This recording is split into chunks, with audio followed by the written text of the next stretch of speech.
Have you ever found yourself sitting alone in the very house that used to echo with the laughter of your children and grandchildren, only to suddenly realize, how long has it been since your child last called, last texted, last asked how you were? The conversations grow fewer, the visits shorter, and you begin to wonder, have I quietly become just a background figure in my own child's life? Wounds within a family don't always come from harsh words. Sometimes they come from silence, from the averted gaze, the hurried voice, the growing distance that creeps in with the passing years. These wounds don't scream, they don't shock, but they slowly erode your trust, your love, and your sense of being needed. This video isn't just a list of behaviors that hurt parents. Together we'll identify subtle yet deeply real patterns, ones you may have experienced, quietly endured, but never found the words to name. Stay with me until the end, because each part of this video will not only help you understand what's truly happening, but will also give you the strength to set boundaries, the peace to love yourself, and the courage to no longer feel like an outsider in your own family. 1. No calls, no texts, no visits, but always too busy. Have you ever stared at your phone, waiting for a message from your child? Just a simple check-in like, "Mom, are you doing okay today?" But the day passes, the week goes by, and nothing. Their life seems to have drifted far away, filled with work, their own family, weekend plans, vacations, and you, who once were their entire world, are now met with silence. No phone calls, no surprise visits, no random message to warm your heart. And when you gently ask, "Why haven't you come by in a while?" you hear the all-too-familiar reply, "I've been really busy." That answer, while soft, leaves a deep cut. Not because they're busy, everyone is busy, but because in the midst of that busy life, you no longer make the priority list. You don't ask for much. You're not hoping for gifts, nor demanding they make sacrifices. All you long for is connection, even if it's just a few minutes on the phone, a spontaneous message, an unexpected call in the late afternoon, a simple, "Did you eat yet, Mom?" Enough to warm your heart for the entire day. But when "I've been really busy" becomes a default excuse, and you then see them post pictures having coffee with friends, going on weekend trips, checking in at restaurants or the gym, you realize that busy isn't the problem. The real issue is you're no longer a priority in their life, and that hurts more than any rejection. Some may say, that's just how life is nowadays. Everyone's caught up in their own world. But love, especially family love, shouldn't be put on mute until it's needed. A phone call doesn't take much time. A text doesn't disrupt a schedule. So indifference isn't inevitable, it's a choice. And if you keep waiting, keep telling yourself, well, they're just busy, you'll gradually shrink your own presence, just to avoid being a burden. But your heart will still ache every time you see others being cared for by their children. Every holiday when all you receive is a brief, impersonal message. Every time your house remains quiet while you secretly hope to hear the doorbell ring. Love doesn't need grand gestures. Family doesn't require big ceremonies. It just needs consistent, small acts of presence. A question, a hug, an afternoon sitting together without needing to say much at all. If you're living in the silence of your children, don't jump to the conclusion that you're annoying or no longer needed. You are not invisible. You are not forgotten. You've simply been placed in the wrong position in someone else's heart. And it's time to reset that boundary to protect yourself. You don't need to get angry. You don't need to make a scene. But you do have the right to say, "I miss you." You have the right to say no when you're being taken advantage of. You have the right not to answer immediately when they only call during times of need, because love should not be summoned only when convenient. If your child is truly busy, they will find other ways to show love. Simple but genuine. But if busy is just a shield to withdraw from emotional responsibility, then you must know this: that is not your fault. You have loved, sacrificed, and fulfilled your role. Now you deserve to be treated with priority, not postponement. Remember, you're not asking for too much. You're loving the right way and hoping to be loved back with the same respect. No one should feel like a stranger in the very family they helped build. If these words strike a chord in your heart, if you've ever waited for a call that never came, or forced a smile when your child said, "I'm just really busy," know this: you are not alone. Leave a comment below. Share what you're truly feeling right now. Maybe it's something you wish your child would say. Maybe it's a sadness you've never spoken aloud. And who knows? Your words might help another parent feel a little less alone. 2, they share nothing about their life, but always ask when they need something. Have you ever felt like a side character in your own child's life story? Days go by, and you have no idea how they're really doing. Whether they're happy or struggling, whether they're truly busy or simply don't want to share with you. It's not that you want to control them. It's not that you need to know everything. You just wish to be present in their ordinary days, not just in the emergencies when they need you to carry a burden. Maybe you've received a phone call after weeks of waiting, and for a brief second, your heart lit up with hope. Finally, they're calling, you thought. But the joy didn't last long, because right after a few polite words came the real reason. "Mom, can you watch the baby for me?" "Dad, could you lend me some money? I really need it." And then after getting what they needed, it was silence again. No follow-up, no asking how you're feeling. No, "Are you tired, Mom?" Or, "Is your back hurting, Dad?" Everything ends quickly, as if you were just a pit stop in their busy life. In that moment, you don't get angry. You don't raise your voice, but a quiet emptiness settles in. Because deep down, you know you were remembered not out of love, but because you had something to offer. As a parent, you don't ask for much. You don't expect your children to share every detail of their lives. You understand they've grown up, that they have their own families, their own responsibilities, but you hope for a little connection, a little openness, just enough to feel like you're still part of their world, not someone watching from the sidelines. A quick message: "I'm feeling a bit tired today, but I'm okay, Mom." A spontaneous photo of your grandchild's big smile. A short update: "My new job is exciting, but a bit overwhelming." This isn't about control, it's about connection. It's not curiosity, it's love. But if the only time you hear from them is when they need something, money, time, help, then the relationship has become unbalanced. Family should be a two-way street where both people meet each other halfway, not a one-sided path filled with requests.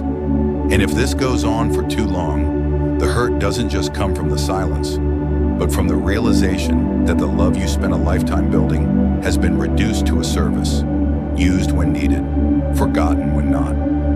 Many older parents choose silence, not because they're unaware, but because they don't want to make their children uncomfortable. They don't want to seem like a burden or wear the label of being difficult. But that silence often causes them to quietly withdraw, to stop sharing their own feelings, to avoid saying, "It hurts when you no longer tell me about your life," or "I just want to know how your day went."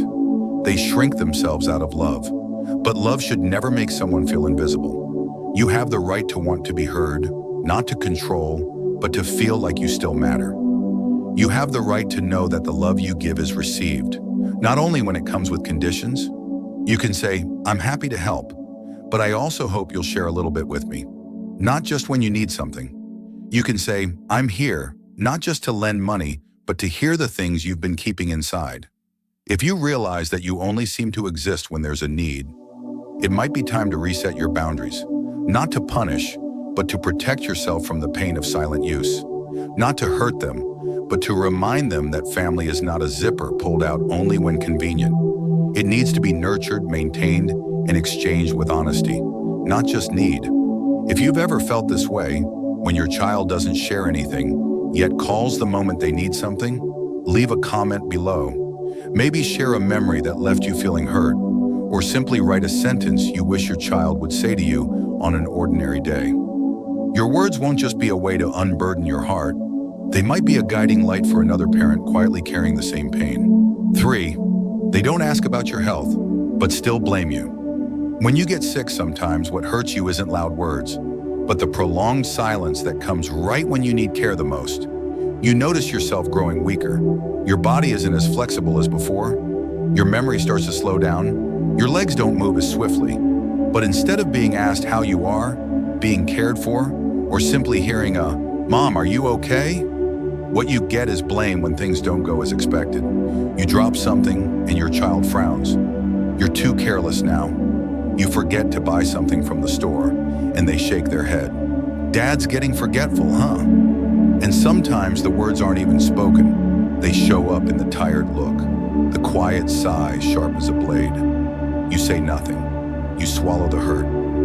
You tell yourself you have to try harder, remember better, stay stronger, just so you won't become a burden.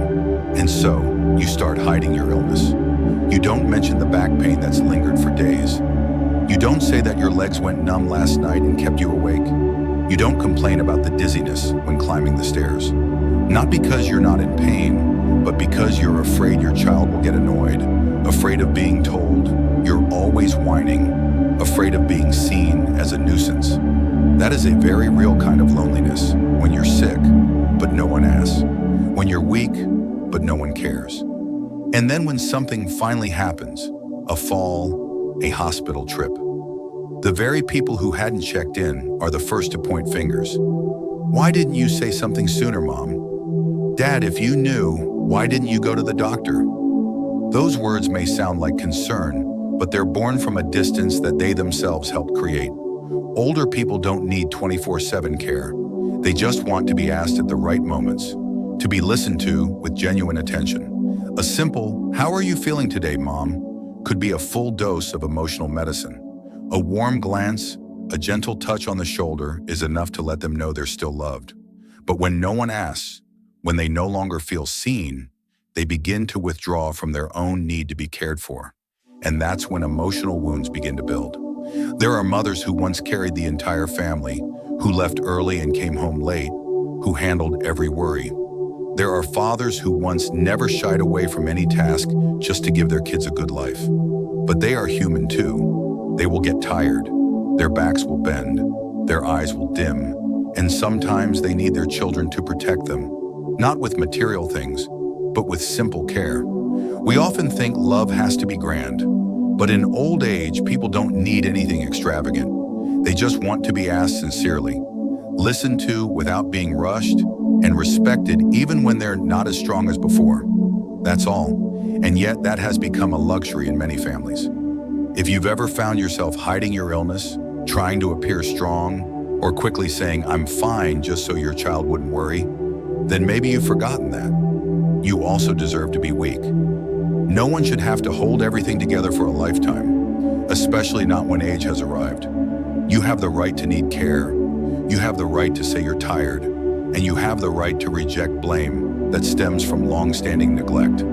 If you've ever experienced this, stayed silent out of fear of upsetting your child, hid your pain out of fear of being a burden, please share your story in the comments. You can write a sentence you once wished to hear, or a simple message to someone else silently enduring the same. Maybe your words will be what someone else needs to read, so they'll stop, turn around, and ask their parents, "Are you hurting anywhere today, Mom?" 4. Decisions made for you. Without asking, without discussing. There's a quiet kind of sadness that not everyone is sensitive enough to notice.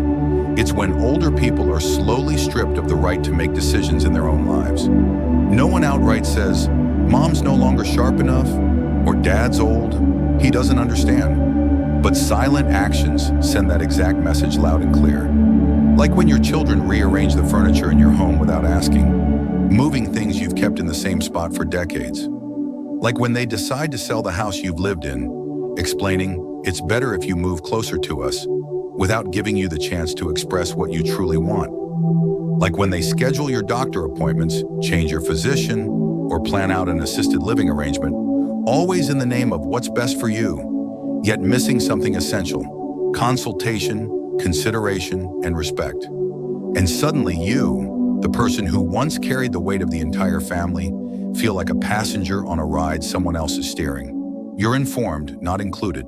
You're asked to cooperate, not invited to object.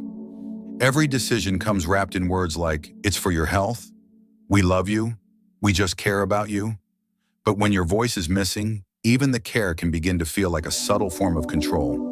Yes, older people may no longer be as quick as they once were. Their memory might falter, their reflexes might slow. But that doesn't mean they've lost the right to live life on their own terms. They may need physical support, but emotionally, mentally, they are still clear about what they value and what they hope for. When decisions are made without asking them, it's not just about being left out. It's about being pushed out of the driver's seat of their own life. And that is one of the deepest emotional wounds an older person can endure silently. You may have once thought, as long as the kids handle things well, that's good enough. You may have told yourself, they're just busy, they didn't ask because they care. But at some point you might realize that not being included, not being heard, has caused you to shrink yourself. You hesitate to speak up.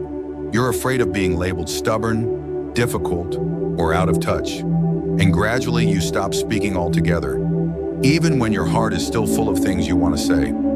People often think love means doing things for someone, but sometimes real love is sitting down and asking gently, "What do you think about this, Mom? Would you feel comfortable with that, Dad?" One single question like that can be enough to help an older parent feel valuable, trusted, and still part of the most important decisions in their life. If you've ever been left out of a decision you should have been part of, if you've ever heard the words, "We've already figured it out, you just need to follow through," and felt your heart sink, know that your feelings are completely valid. You have the right to feel disappointed.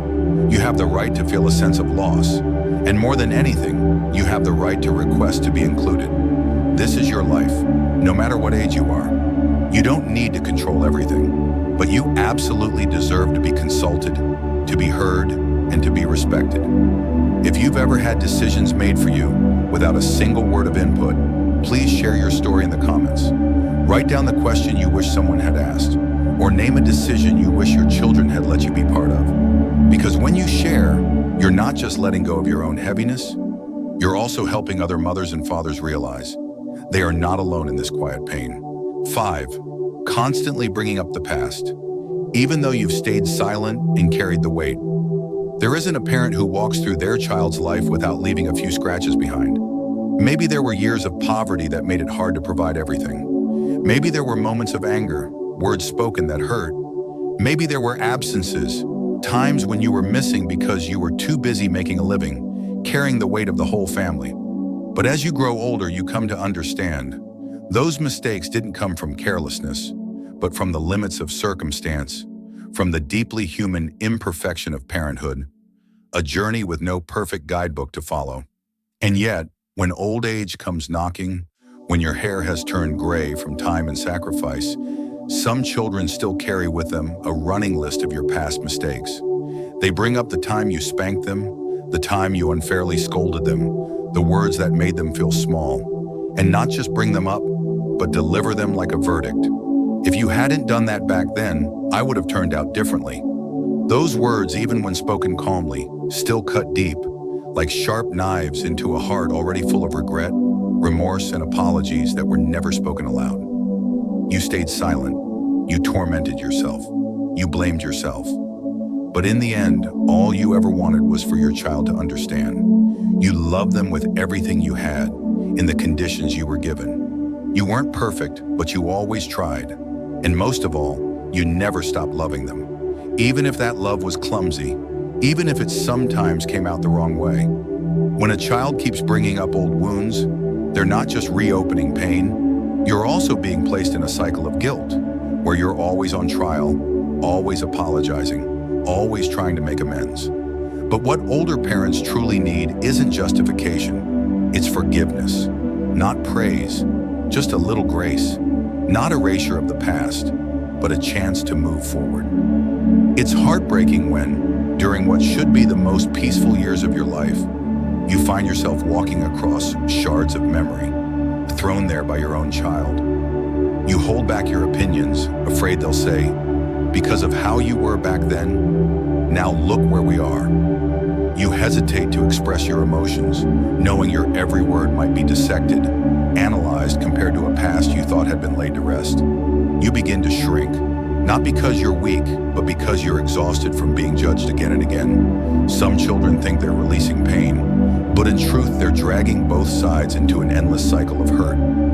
Forgiveness doesn't mean pretending it never happened. Forgiveness is an act of maturity, of compassion, and sometimes of gratitude. Gratitude that, though your parents were far from perfect, they were the ones who chose to love you in the only way they knew how. If you've ever been blamed for things you've regretted all your life, if you've ever sat silently while your child brought up something you thought had long been forgiven, you have the right to feel sad, you have the right to feel tired, and you have the right to say, "I'm sorry, but I also hope to be forgiven." I can't go back and change the past, but I want to be close to you in the present. You don't have to carry guilt for the rest of your life, for mistakes you've already acknowledged, already carried, already paid for with sleepless nights and aching silence. If you're living in that feeling, trapped in memories your child can't let go of, please share your story in the comments. Write something you've always wished they understood, or simply a sentence you long to hear. I forgive you, Mom. I forgive you, Dad. Because what you write may be the beginning, for someone, somewhere, to finally let go of the past, so that peace can begin in the present. 6. Being compared to other parents, even if just indirectly. There are certain words that seem harmless, said casually like a passing comment, yet leave quiet, lasting wounds in a parent's heart. "Dad, my friend's father still drives just fine. Her mom helps clean her house every week." These aren't loud criticisms. They're not shouted.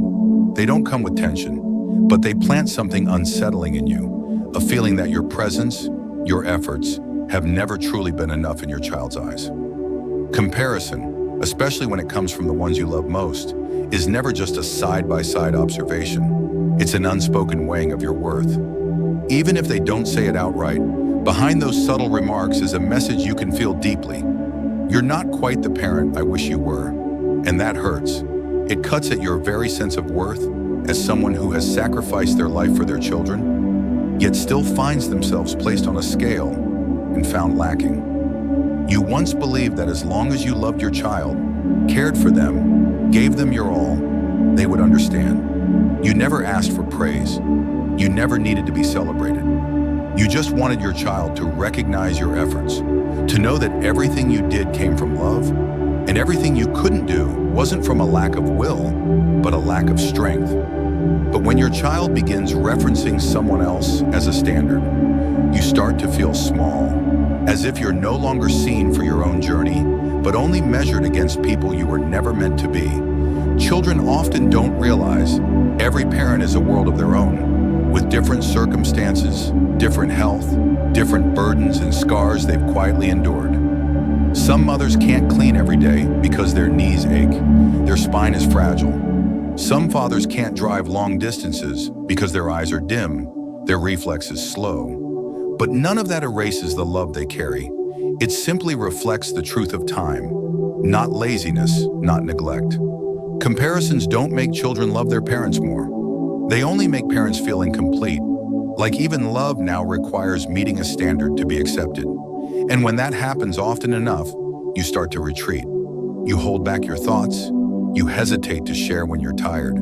You even become cautious with affection, afraid that no matter what you do, it'll be held up beside someone you were never allowed to become. Family should never be a competition. No two parents are the same, and no parent should ever be used as a measuring stick to pressure or diminish another. Because real love begins with acknowledgement, with truly seeing what your parents have endured, preserved, and done for you. Maybe not perfectly, but always with sincerity. If you've ever been compared, even just hinted at, if you've ever heard your child speak admiringly of someone else's parent, while you yourself have never been recognized, you have every right to feel hurt, because no one wants to feel they must prove their worth, especially in the one relationship that should come with unconditional acceptance, family. And if you've experienced this, if you've been placed next to a standard that was never yours to meet, please leave a comment and share your story. Write down something you wish your child understood, or recall a moment that left you quietly aching after being compared. Your words might be the comfort another father, another mother has been silently longing for. Someone who, just like you, is carrying the same quiet pain. 7. Communication has become a duty, missing genuine emotion. You know that feeling. When the phone rings, your heart lifts a little, but after a few rushed pleasantries, a formulaic check-in, you know, This call was just to get it done. When your child comes to visit, you prepare the meal in advance, clean every corner of the house, even pick out the outfit they once said they liked. But when the door opens and closes within a few short minutes, when hugs feel distracted, when their eyes don't leave the phone screen even while you're speaking, you feel it clearly. This visit wasn't born out of longing, but out of a sense of should stop by. And so, communication between parents and children slowly becomes a duty, a task to complete, not something they want to do. The questions grow mechanical, the answers short. Gone are the days of sitting down to talk about old memories or the present. Gone are the slow walks, the spontaneous calls just to say, I miss you. Everything gets trimmed to the minimum. Just enough time, just enough words, just enough obligation, but entirely missing the depth of genuine feeling. You might not say anything. You still smile, still respond as if everything's fine. But deep inside, you feel like you've become just one more item to cross off your child's busy to-do list. As if you're no longer someone they look forward to seeing, but someone they need to check in with on schedule. And that sadness, though quiet, eats away at you bit by bit until you begin to fear even those visits. Because they no longer feel like moments of connection, but reminders of how you're slowly becoming a stranger in the very relationship that should feel closest. Elders don't need their children to be with them all day. They understand that you have your own life, your own responsibilities, and a kind of busyness they never experienced. But what they need is sincerity, a heartfelt sentence, a genuine hug, a listening gaze. They don't expect grand gifts or long trips. They just need to know that when you're here, you're really here. Not just in body, but with your heart too. Neglect doesn't have to come in cruel actions. Sometimes it's the quiet indifference, a cold look, a dull voice that makes older parents feel like a burden, like a task their child is trying to finish. And that's the most heartbreaking thing, because parents have lived their entire lives through love, through sacrifice without asking in return, through unconditional care. And in the end, what they receive is consideration, but not connection. If you've ever sat waiting for a phone call, hoping to hear your child's voice just a little longer, if you've cleared the dishes after your child rushed home early, if you've tried to tell a story but were interrupted by a nod or a distracted stare, then the sadness you feel is real. You have every right to feel disappointed, lonely, even upset, because family, when stripped of true presence, becomes hollow. And hollow love isn't enough to warm the final years of life. If these words speak to you, if you've been the one doing all the talking in conversations where the other person only replies with, uh-huh, yeah, okay, then please share your experience in the comments. Write what you wish your children would understand, or share one moment when you longed for a true, unhurried conversation. Perhaps the words you write will help someone reflect on how they've been listening and change before it's too late. Maybe you've stayed silent for years. Maybe you've gotten used to hiding your sadness behind forced smiles, used to wiping away tears before picking up the phone to talk to your child. But today, after watching this video, I hope you understand one thing. You are not alone. Every dismissive word, every forgotten moment, every careless act, none of that was your fault. And you deserve to be respected, to be heard, to be loved in the same way you have given your love, freely, endlessly, your whole life. Don't be afraid to set boundaries. Don't hesitate to speak up and reclaim your right to exist fully in your children's lives. Because as time goes on, what you truly need isn't money or surface-level gifts, but genuine connection, real love, and heartfelt presence from the people you love most. If this video touched something deep in you, please leave a comment below. Say something for yourself or for any father or mother out there who might be living with the same quiet ache.